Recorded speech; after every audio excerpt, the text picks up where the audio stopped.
Welcome back to the Gen Mess with Tess, where we're not just fixing the mess, we're figuring out how to live in it. I'm your host, Tess Brigham. So let's start making sense of the mess together.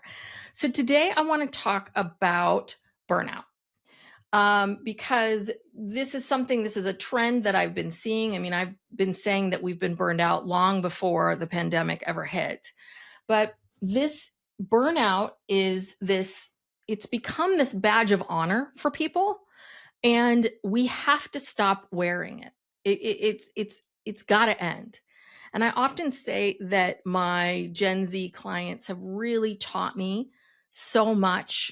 I'm a Gen Xer about burnout and about work-life balance, and about how much do you put on yourself? Is it being this martyr, doing everything, being independent, right? How is that really, what is that doing for you? Is that helping you? And is that exhaustion helping you? So let's talk about this. So we used to glorify hustle, about 10 years ago.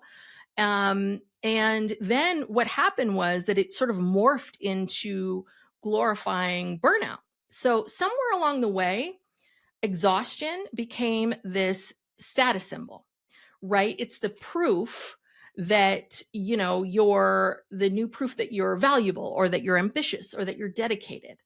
So if you're running on caffeine, anxiety, and adrenaline, society will pat you on the back and say, keep it up, you're killing it. Except, oh my God, you're amazing. Except we kind of are. We are falling apart. I've been thinking about this a lot lately, and how, burnout has become this badge of honor, and how each generation has worn that badge a little differently. Because burnout isn't just personal, it's cultural, it's generational. And every generation has their own origin story around it. So let's start with my generation, Gen X. So we were raised to be independent, to be skeptical and scrappy. We're the original latchkey kids. No one was home when we got there. We figured things out on our own. We didn't talk about our feelings. We just coped.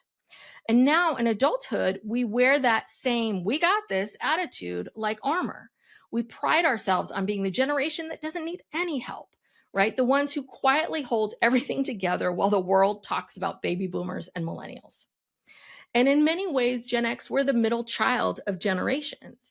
Rarely mentioned, rarely celebrated, and we kind of like it that way. That's part of the pride that we have. We tell ourselves, we tell everybody, don't worry about us, we got it. But that independence, that quiet competence, can morph into martyrdom. And so we internalize the belief that asking for help is weakness, and that vulnerability is indulgent, and that the best way to prove our worth is just to keep grinding it out. So when burnout came knocking on our doors, right, we didn't complain. We just worked through it. We wore our exhaustion like a merit badge. See, I'm still standing, I'm still doing it all. Then came millennials, the first generation to truly live online. And they entered the workforce at a time when technology was making it possible for us to be connected all the time. Again, our first emails were on Blackberries, and the first urgent Slack pings at midnight, right? All of those things. The idea that your worth became measured in response time. How quickly do you get back to this? And when do you do it? Do you do it at 11 o'clock at night? Do you do it on the weekend? So, and millennials, they really wanted to prove themselves, especially because many of them graduated during the 2008, 2009, the recession, and that was a hard time to graduate. They were told very quickly, because a lot of them struggled to get a job, they were told like they were very lucky to have a job. And so many of them overperformed. They said yes to everything. They didn't just want to do a good job, they wanted to be the job, to be valuable. And if you remember back to those times, there was that girl boss area, right? That girl boss energy we all saw on social media. And that's part of the hustle culture, the rise and grind mentality, creating that perfectly curated life that screams success, to everybody out there, but really underneath it hid exhaustion or misalignment. And for a while, for many people and for our culture, that illusion worked. That the hustle culture and the girl boss stuff, it was a part of our culture for a bit of time, because it did work. It did provides some sort of, oh, okay, I'm supposed to work really, really hard. I'm supposed to be this girl boss. I'm supposed to, get up at 5 a.m. and do all these things. Oh, okay, great. That's what I'm going to do. And so, yeah, the illusion worked. But the problem is that eventually being on all the time, eventually you're going to burn out. You've got nothing left to give. So millennials in many ways became a burnout generation, not because they were lazy or entitled, but because they believed hard work would save them. They were promised that if they gave everything, they'd get stability, they'd get meaning, and maybe even be able to buy a house, right? But the goalposts kept moving. And so millennials, they just kept going, staying plugged in, even on vacations, even at dinner, because somewhere deep down they thought, if I can push a little harder, I'll finally feel secure. But unfortunately, that security never came. And this is where culture mirrored the moment. In the 2010s, where the height of girl boss feminism, right? The idea that if you worked hard enough, you could have it all. We had all these women, Elizabeth Holmes, Rebecca Newman, Sophia Amoruso. She had the Nasty Girl clothing company. These women, right, they were sort of treated as these icons of empowerment. They weren't just succeeding in business, they were building empires. But if you look back, the girl boss era was really built on this concept of overwork. It wasn't like, ooh, women are now, oh, look at women, they're, we're taking up room in the boardroom. It was more of, oh, yeah, work really, really, really, really hard. And maybe you'll get you will get the same opportunities. And if you're not getting the opportunities that you want, then you're not working hard enough versus, right, how do we change this system? It wasn't about changing the system or the problems that we have in our culture around work and burnout. It became about proving that you could actually outwork that you were special or different, or that you didn't need that. So, and that's where this concept of this pipeline led us, right? From empowerment to exhaustion, right? We went from, you're supposed to lean in, but that became burnout. And we took the same toxic work expectations, right? Women did, that had crushed men for decades, and wrapped them into this millennial pink branding, right? And when the burnout hit, we just didn't stop. Many women didn't. They just rebranded it. We just rebranded it. Then we stopped calling it girl boss. We started calling it hustle, and then we started calling it grind. Our culture is making suffering look chic. And so then what happened with burnout, right? Then enter Gen Z. They've been watching all of these things unfold for the last umpteen years. They've been watching their Gen X parents quietly burning out. They've watched their millennial siblings glamorizing overwork. And they all said, hey, nope, not doing that. Because Gen Z has a completely different relationship with ambition. For them, work is not their identity. It's a piece of their life, not the whole thing. They prioritize balance and mental health and boundaries, not because they're lazy, but because they've seen what happens when you don't. They're not impressed by burnout. They don't care if you worked a 70-hour week. They want to know if you're happy. They're redefining success to include joy, purpose, and flexibility, which in many ways is so brilliant, because the thing is this, is that so much of the biggest thing that we all struggle with is feeling like we are enough. Am I enough? Am I good enough? Am I smart enough? Am I pretty enough? Am I funny enough? Am I enough for the world to see me as, as acceptable? Or am I good enough to be loved? Am I good enough to have success, right? What is that, that good enough feeling?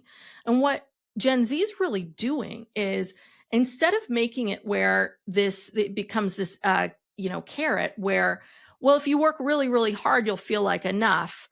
Oh yeah. No, you don't feel like enough yet? Well, work even harder. Oh, you don't feel like enough yet? Work even harder. Versus how Gen Z is seeing it, and what they're really doing is they're saying, well, I'm enough right now. I'm going to focus on being happy in my life today, not once I get the promotion, not, once I buy a home, but right? Like, I'm going to be happy today and then focus on how do I build my life from there, which is actually a much healthier way of doing it.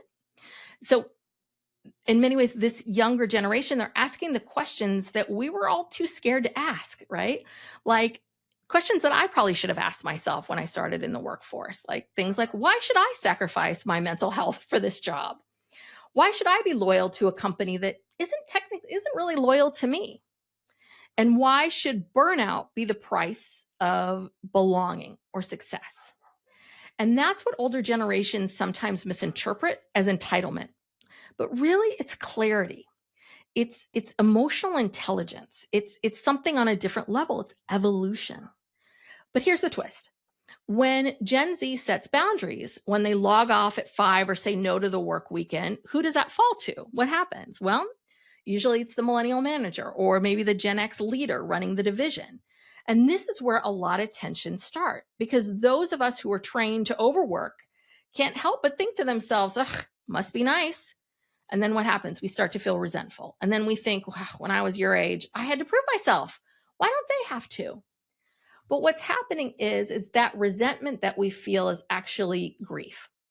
Grief for the version of ourselves who didn't feel like we could say no, who didn't feel like our mental health was worth protecting.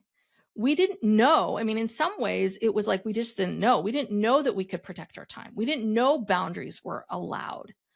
And so when whether you are an older generation or younger generation, when you hear that person being like, oh, must be nice, or when I was your age, what they're really struggling with is not, it may feel like a judgment of you, but what they're really struggling with is, oh, you're saying no in a way that I couldn't and didn't at the time. And I'm beating myself up for it. I feel sad about it. So it comes out in sarcasm or being a martyr or being rude. So, right, I didn't even know what boundaries were when I started the workforce, but what happens is, so Gen Z is asserting theirs, they're asserting their boundaries, and it stirs something up, something uncomfortable in a lot of people, but very necessary, because it forces us to confront what we've as a culture normalized. It makes us question whether the way we've been working is actually really working for us and really healthy. And that's the opportunity right here. I think we're really at such an interesting time in our world and in our culture. So we can see Gen Z's boundaries as defiance, or we can see them as direction. They're not punishing us by refusing to burn out. What they're really doing is they're inviting us to stop burning out ourselves too. So this is the moment for Gen Xers, for millennials, for boomers to join them, to be part of this cultural correction, to stop holding on to this idea that suffering equals strength and start building this version of work that's actually sustainable for everyone. Because isn't this the goal of everything, right? Isn't the goal for us to create happier workplace, healthier workplaces? And Gen Z can't do it alone. They can model it, they can start it, but it's up to us, the managers, the leaders, the cultural bearers, to make it real. So here's what it comes down to. We've built an economy and a culture that equates exhaustion with excellence, and we've internalized it generationally, biologically, and psychologically, right? So for Gen X, burnout feels like proof of toughness. For millennials, it feels like proof of effort. And for Gen Z, it feels like a trap they're determined to avoid. But the root is always the same. And of what drives it. It's our nervous system that has been trained to equate rest with danger. If you stop, you'll fall behind. If you slow down, you'll be forgotten. If you say no, you'll be replaced. And that belief runs deep in our workplaces, in our families, in our self-worth. Even when we're physically and emotionally done, we just kind of keep going, right? Because stopping feels scarier than collapsing. And of course, workplaces, organizations, they love this. They reward the people who sacrifice the most, the ones who skip lunch and stay late and never say no. Then they host a wellness day or hire someone like me to come in or hand out stress balls and thinking that, okay, well, this'll fix it. And companies, they love to talk about resilience, but what they're really meaning is tolerance for dysfunction. They'll say we value balance while promoting the person who's answering emails at 11 p.m. So it's a loop. It's burnout, reward, repeat, burnout, reward, repeat. And let's be real, because we've all played into it. I've played into it. We've bragged about being busy. We've romanticized our own exhaustion. We've treated rest like a privilege instead of a basic human need. And we see this all the time in pop culture and other places, in shows where they glamorize the misery of the miserable high achiever, the person who sacrifices everything for power. Even in the influencer world, there's this version of burnout where you get the tearful mental health break video followed by a sponsor post about self-care. And this isn't a criticism of them. It's just proof that burnout has just become part of a bit of a brand for us. We've, in many ways, commodified exhaustion. And this is why this time is so exciting, because something is shifting. The definition of ambition is evolving again. For Gen X and millennials, ambition was about survival. And for Gen Z, it's about sustainability. They're saying, I want to do great work, but not at the expense of myself. And that's very radical. And it's the exact correction that we need. Ambition, and to be ambitious, doesn't mean that we have to constantly be striving. It means that we're creating, ambition is about creating space for creativity and curiosity and connection. It's about being able to, go after the things that you want to do and choosing maybe a slower, steadier pace that actually allows you to, to see all of your ambitions through to the very end. So we need to stop asking ourselves, how much can I handle? And start asking, what's actually worth my energy? So what do you do with all this? How do we stop wearing burnout like a badge of honor? Well, first, we have to admit that we're wearing it. We have to admit that there's a problem. We have to say that, we've been trained to measure our value by how much we produce, how little we rest, how exhausted we feel. That's the first unlearning. And that's a really, really big unlearning. And that's something I personally have been unlearning for many years now. It's taken me years to kind of even get to this point of recognizing, oh, wait a second, hard work, saying no, sacrifice isn't always what's right or right for me in that moment. And that there is a different way. There is a better way, and there is an easier way. So that's number one, is unlearning that. The second thing is we have to redefine success. Success isn't proving that you can do it all and have it all. It's choosing. Leading a successful life is knowing what you want and what you don't want, and making the choices that align with the things that you want. It's making the choices that truly matter to you. So it's being rested enough to think clearly. It's being, connected with people enough to care deeply about them, healthy enough, mind, body, all of that to be able to keep going and not sort of on fumes, but to really keep going. And that's a lot of what I believe leadership looks like right now, or needs to move in that direction. Not the one who runs the fastest, but the one who can stay present the longest, right? You can't build something that lasts without, if you burn everybody around in the process, what's left then? Right? So we've lived through the hustle years, the burnout years, the self-care, but make it and an aesthetic years. Now I think it's time for something else. We don't need any more grit. We need grace. We don't need productivity. We need permission to rest, to breathe, to just be. Because burnout was never meant to be this badge of honor. It's actually a warning sign. And maybe the most radical, rebellious thing any of us can do, any generation, Gen X, Millennial, Gen Z, Baby Boomer, is to take that badge off and finally say, I don't need to prove my worth through exhaustion. I can be ambitious and well. I can rest and still matter. And I think that's a badge of honor worth wearing. And as I've mentioned, it has been a process for me as well. It is incredible for me to see how just the culture and what I grew up around and what I was told, how much that has ingrained in how I see myself and see the world around me, and how incredibly liberating and freeing it is to go, wait a second.